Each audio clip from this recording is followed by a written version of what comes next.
Want to delete an Instagram chat permanently? Trying to clean up your inbox fast and the right way? In the next minute, I'll show you exactly how to delete any Instagram conversation. Hi, I'm Preyo Phonie, and today I'll show you how to delete Instagram chats quickly and safely. Step 1.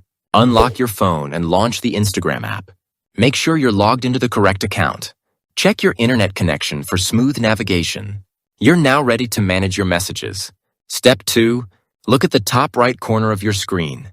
Tap the paper plane or messenger icon to open your inbox. This section contains all your direct messages. Here is where you manage all your conversations. Step 3. Scroll through your chat list to find the conversation. Press and hold on the specific chat thread. A menu will instantly appear with available options. Make sure you select the correct chat before continuing.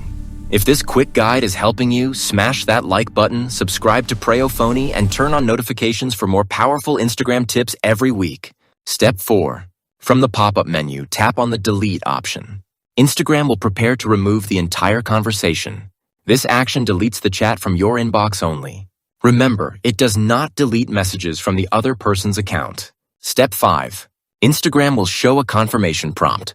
Tap Delete again to finalize your decision. The chat will instantly disappear from your inbox. Your conversation is now permanently removed from your side. And that's how simple it is to delete Instagram chats. Keeping your inbox clean helps you stay organized and focused. Always double-check before deleting important conversations. For more Instagram solutions and step-by-step tutorials, keep following Preyo Phonie, where we make social media simple and smart.